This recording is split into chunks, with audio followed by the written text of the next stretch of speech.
श्रीपादांच्या बंधूस अंगवैकल्य येण्याचं कारण काय? वंश परंपरेनं आलेले कर्मदोष आहेत का? तिरुमलदास म्हणाले, श्री दत्तांचा अवतार सायं संध्येसमयी झाला. श्रीपादांचा उषक्काली झाला.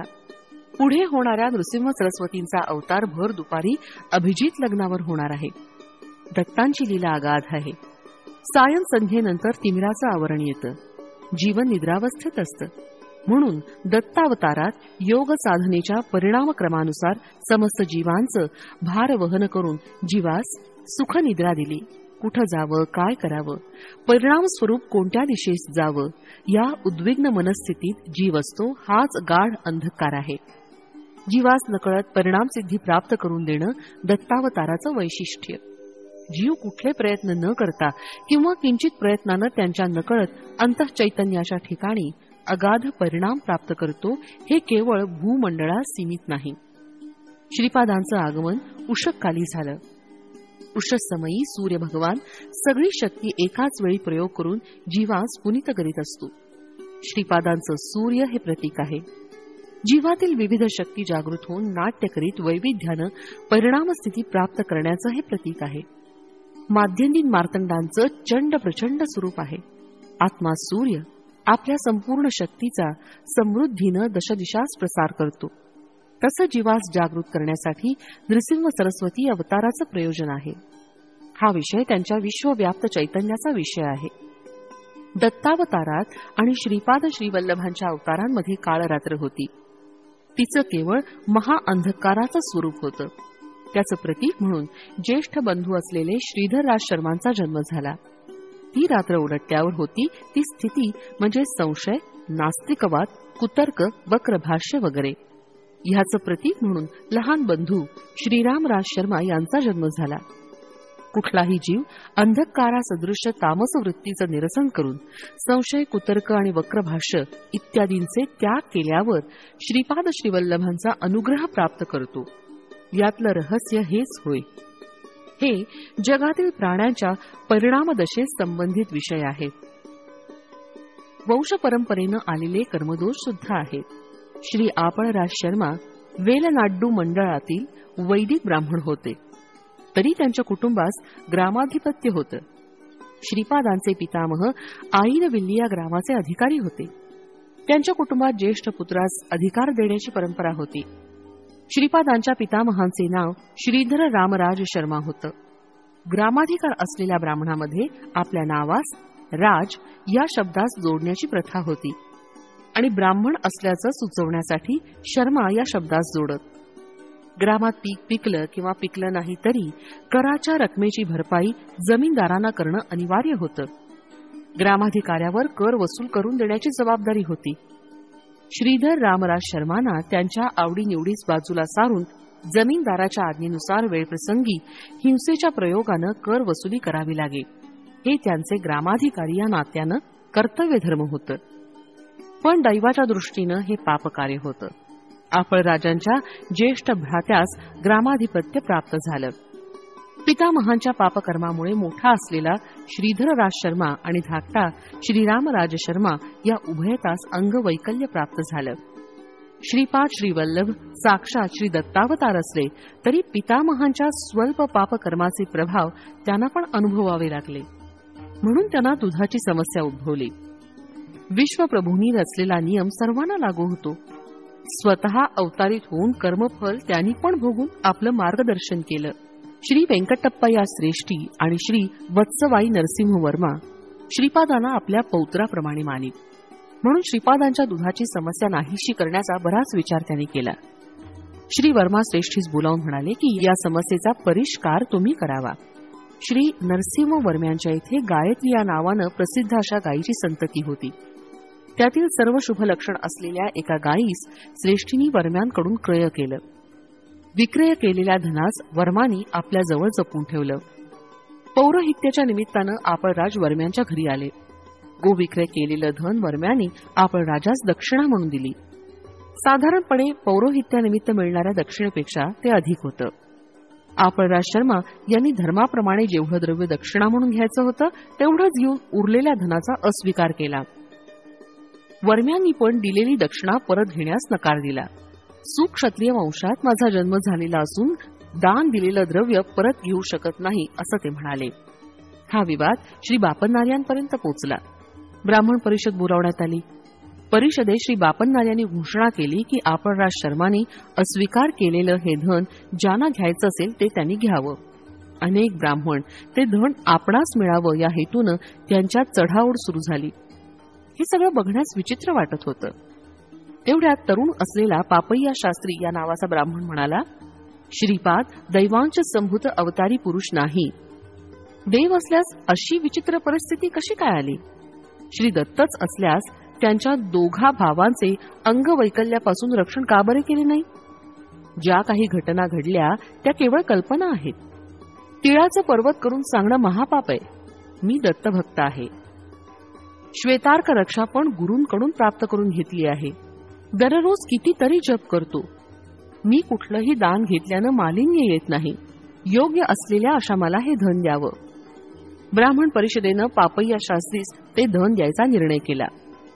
ते धन एका चांगल्या गाईस विकत घेण्यास पुरेसं होतं. सभा समाप्त झाल्यावर विजय गर्वानं पापय्या शास्त्री घरी गेला. तिथं त्याचे मामा आले होते. कुशल प्रश्न, इष्ट गोष्टी झाल्या. भोजन करून जाण्यास पापय्या शास्त्रींनी त्यांना विचारलं. पर्यायानं वर्षातून एकदा भोजन करतो. सध्या भाच्याकडे जेवण करणं जमणार नाही असं सांगून घाईघाईनं ते मामा निघून गेले. मामा निघून गेल्यावर पापय्या शास्त्री विचार करत बसले होते. त्यांची पत्नी जवळ येऊन म्हणाली, स्वामी, आत्ता आलेले तुमचे मामा हुबेहूब गेल्या वर्षी वारलेल्या मामांसारखे दिसतात नाही का? पापय्या शास्त्री हादरून उठले. त्यांना एकच मामा होते. ते पण गतवर्षी निधन पावले होते. मग आता आलेले हे मामा कोण? माझी बुद्धी केवढ्या भ्रमात फसली. मामाच्या नात्याचे इतर काही नाते असतील तरी 100% या मामासारखे दिसणारे कोणी नव्हते. मृत झालेल्या मामांचा प्रेतात्मा तर नाही ना मी पाहिला. त्यांच्या हृदयाचे ठोके वाढत चालले. भूत प्रेत पिशाचांच्या मंत्रतंत्राविषयी त्यांना काही ज्ञात नव्हते. त्यांचे उपास्य दैवत असलेल्या दत्तांच्या अनुग्रहांचं पतन तर होत नाही ना. येणारा पुढचा काळ कष्टदायक तर नाही ना. मामानी जाता जाता शीघ्र आपण भेटू याची अपेक्षा करतो असं म्हटलेलं वाक्य सतत त्यांच्या मनास भेडसावू लागलं. लवकरच आपण मरण पाहून परलोकात आपल्या मामास भेटणार का या विचाराने त्यांचं मन जड झालं. ओम द्राम दत्तात्रेयाय नमः मंत्राचा जप त्यानं सुरू केला. त्या दिवशी मंत्रजप करणं सुद्धा एकाग्र चित्तानं होत नव्हतं. श्री कुक्कुटेश्वराच्या मंदिरात स्वयंभू दत्तात्रेयांचं दर्शन घेण्यासाठी ते गेले. दत्तमूर्तीचं ध्यान करण्यास बसल्यावर ध्यानात शीर नसलेली दत्तमूर्ती दिसली. तिथं पण जप करण्यास बसल्यावर मन स्थिर नव्हतं. अर्चकांना प्रसाद दिल्यावर असं वाटलं की विषपुरीत कलशातून काढून दिलं की काय. अर्चक हसत हसत काहीतरी म्हणत होते, परंतु पापय्या शास्त्रीत असं काही ऐकू येत होतं की हा प्रसाद ग्रहण करून लवकर मरण पाव. ते घरी परत आले तेव्हा त्यांच्या पत्नीच्या कपाळावर त्यांना कुंकू दिसलं नाही. मी जिवंत असताना कपाळावरचं कुंकू का बरं काढलंस असं म्हणून तिच्यावर ते चिडले. रुपया एवढं कुंकू कपाळावर मिरवीत असता पापय्या शास्त्रींचं चिडणं तिला थोडं विचित्रच वाटलं. पापय्यास वेळ लागलं असं म्हणून पिठापुरीत अफवा उठली.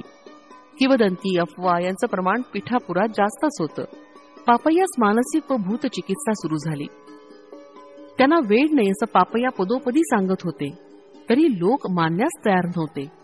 वेडा पण कधी कधी तर्कयुक्त भाषण करतो असं म्हणायचे. पापय्याच्या पत्नीस एक उपाय सुचला. तिच्या पतीनं अज्ञानवश श्रीपादांची निंदा केली याचे कर्मभोग आहेत असा तिचा निर्धार झाला. पाषाणातील देवास शरण जाण्याऐवजी सशरीर असलेल्या श्रीपादांच्या शरणी जावं असा तिनं विचार केला. ती श्रीपादांच्या घरी गेली. श्रीपादांना तिने कडेवर घेऊन त्यांचे लाड केले.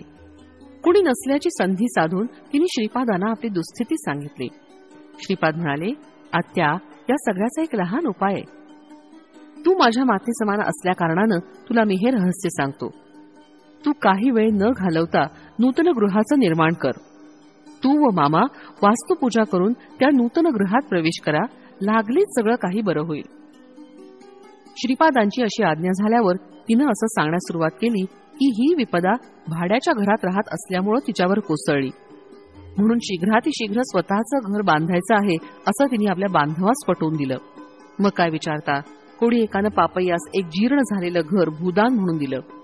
लागलीच घरातील सगळी संपत्ती, धन इत्यादींचा विक्रय करून जीर्ण घरास पाडून नूतन ग्रह निर्माण कार्य सुरू झालं. गृहनिर्माणासाठी ऋण सुद्धा घ्यावं लागलं. पर्वतशिला आणून त्याची शकलं करून गृहनिर्माणात वापरण्यात आली. नूतन गृहप्रवेश केल्यावर पापय्या शास्त्री स्वस्थ झाले. बाबारे शंकर भट्टा पापय्याची मृत्यूदशा चालू होती. त्यांचं अपमृत्यूच्या संकटापासून श्रीपादांनी रक्षण केलं. त्याला मानसिक त्रास, अपमान, धनव्यय इत्यादी कष्ट देऊन कर्मध्वंस केला. इतकंच नव्हे, पापय्याच्या पापकर्मांचे शिलामध्ये आकर्षित करून त्या शिलांचे शकले करून पापकर्मांचा नाश केला. कर्मध्वंस करण्यास सिद्ध अवधूत विविध व चित्रविचित्र मार्गांचे अवलंबन करतात. स्वस्थ झालेल्या पापय्या शास्त्री श्रीपाद म्हणाले, तू केवढा बुद्धिहीन आहेस. तू मनःपूर्वक आराधना करीत असलेला श्रीदत्त सशरीर रूपानं तुझ्या समोर उभा असला तरी तू ओळखलं नाहीस, म्हणजे तुझं केवढं दुर्भाग्य. कुक्कुटेश्वर मंदिरात असलेली पाषाण मूर्ती तुझं रक्षण करील असा तुझा निर्धार होता, म्हणून तुझं संचित पाप पर्वतशिळांवर फिरवून त्यांची शकलं करून तुझं कर्मफळ नाहीसं केलं. तुला नूतन ग्रह करून दिलं. सशरीर असलेल्या या दत्तास शरण आला असतास तर तुझं संचित संस्कार या शरीरावर ओढून घेऊन तुझं कर्मक्षय केलं असतं. भक्ताच्या भावनेनुसार भगवंताचं अनुग्रह फल असतं. ही लीला घडल्यावर पापय्यानं श्रीपाद श्रीवल्लभ दत्ताचे अवतार आहेत असं ओळखलं. श्रीपादांच्या दुधाच्या समस्येविषयी श्रीश्रेष्ठी आणि श्रीवर्मा चिंतित होते. हा विषय घेऊन ते श्री सत्य ऋषीश्वर म्हणजे बापनारी यांच्याकडे जाऊन म्हणाले, हे राजर्षी, आपण राजा जनकाप्रमाणे संसारात असून ब्रह्मज्ञानी आहात, ब्रह्मामध्ये लीन आहात. आमची एक लहानशी इच्छा आहे, ती आपण पूर्ण करावी. श्री बापनार्य म्हणाले, इच्छा व्यक्त केल्याशिवाय कसं बरं वचन देऊ? निसंकोच तुम्ही मला तुमची इच्छा सांगा. तुमची इच्छा धर्मबद्ध असल्यास निश्चित पूर्ण करेल.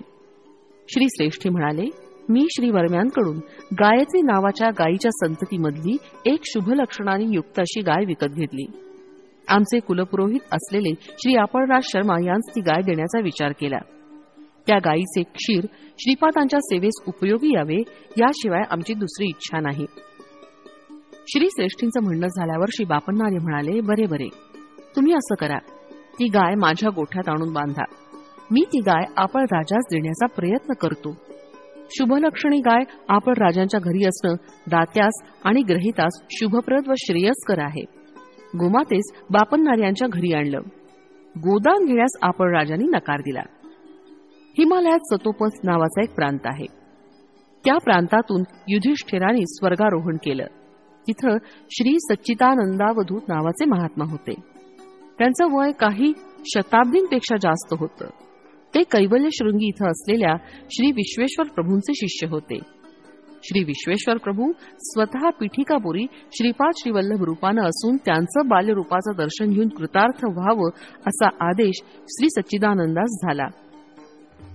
श्री सच्चिदानंदावधूत पीठिकापुरास आले. श्री बापनार्यांनी त्यांचं आदरानं स्वागत केलं. त्यांच्या पुढे श्रीपादांच्या दुधाची समस्या आली. तेव्हा त्यांनी ठामपणे सांगितलं की आपळराज शर्मांनी गोदान घेतलं पाहिजे. श्रीपाद श्रीवल्लभ साक्षात दत्तप्रभू असून व्यर्थ असलेल्या नियमांच्या बंधनात पडून गोक्षीर अर्पण करण्याचं महत्भाग्य आपल्या हातून दवडू नये असं त्यांनी ठासून सांगितलं. ब्राह्मण परिषदेनं श्रीपाद श्रीवल्लभ श्रीदत्त असल्याचा पुरावा मागितला. पंचमहाभूतांची साक्ष तुम्हाला देतो असं अवधूतांनी सांगितलं. श्रीपाद हे श्रीदत्त असल्याचं पंचमहाभूतांची साक्ष. यज्ञारंभ होता क्षणी भूमातेनं साक्ष दिली. श्रीपाद श्रीदत्त असल्या कारणानं आपळराज शर्मा यांनी गोदान स्वीकार करावं. श्वसुरांपासून जामातास प्रीतीपूर्वक दिलेलं दान होत नाही, म्हणून सत्य ऋषीश्वरांनी श्री श्रेष्ठींकडून दान घ्यावं व भेट वस्तू म्हणून जामातास द्यावं, हे भूमातेचं वचन होतं. यज्ञारंभ झाल्यावर यज्ञ स्थळ सोडल्यास इतर स्थळी पाऊस पडत होता, ही दुसरी साक्ष.